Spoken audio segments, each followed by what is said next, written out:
šoferu aplikācijas lietošanas instrukcijā pēc tam, kad telefons ir nokonfigurēts. Aplikācija ir nolādēta vai no Google Play Stores vai no Apple Stores. Informācija ir nosūtīta uz aplikāciju, šofers logojās iekšā ar kravas auto numuriem un izdomāto paroli. Pēc tam, kad viņš ir ielogojies iekšā, pavērās aktīvā reisa skats, kur tad mēs īsti visu varam apskatīt. Pievērš jūsu uzmanību augšējā daļā ir 3 punktiņi.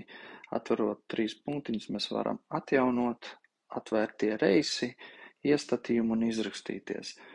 Atjaunināt, tas nozīmē to, kad atjaunot, tā kā refresh, atvērtie reisi ir tā, ka, ja ir vairāki reisi, vadītājiem, šoferim jāizdara, un zem iestatījumiem ir iespēja pārslēgt valodu, pārmainīt tēmu, tas ir gaišums, tumšums un tā tālāk, un izrakstīties. Augšējā daļā mēs redzam kravas menedžeri un ar iespēju sazvanīt. Tātad zem menedžera mēs redzam zilu svītriņu, kur tad īsti cik ir kilometri atlikuši šoferim līdz pirmajai iekraušanai. Ejam tālāk, tad ir starp iekraušanos, degvielas uzpildi kilometri un starp piegādi kilometri. Tātad, kad šofers ir ieradies ielādē, viņš spiež uz iekraušanos un viņam pavarās šāds skats, ka nākamā apstāšanās, tātad viņam ir iespējas augšā uz bultiņu, navigēt bultiņu, atkarībā no tā, kas īsti telefonā ir uzstādīts, viņam ir iespējas izmantot aplikāciju un doties ceļā.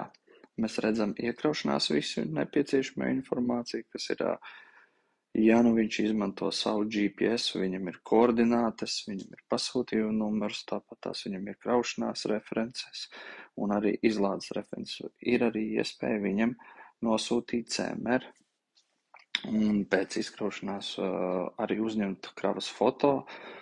Tātad vadītājs, ka to visu ir izdarījis, piemēram, viņš apstiprina uzkraušanos, tādējādi norāda daudzumu, visu kā nepieciešams. Ja ir kādas piezīmes, tad viņš viņus var pierakstīt. Piemērs viss labi, un viņš iesniedz. Iesniedz nākamās darbības, kas viņam būtu jāveic, ir jāseko aplikācija, ko viņa dod, jo to visu ir saplānojis menedžers, plānotājs. Līdz ar to viņš dodās tālāk, viņš dara nākamo uzdevumu, aizbrauca uzlādējās, apstiprina, un tieši tas pats ir arī ar piegādi. Ko mēs redzam pašā apakšā? Pašā apakšā mēs redzam maršruts. Maršruts ir viss kopējais, kas tad īsti vadītājiem ir jādara. Šajā gadījumā mēs esam uzlādi apstiprinājuši. Viņam nākamais ir uzpilde, izlāde, un tad viņš redz, kā viņam īsti braukt, lai pārliecinātos, vai viņš brauc pareizi vai nepareizi. Tāpat tās arī ir nākamā apstāšanā, kas tad ir īsti izlāde. Attiecīgi čats būs sarakste ar menedžeri, lai nebūtu jāizmanto citas aplikācijas, tā visa sarakste iespējami būs šajā skatā.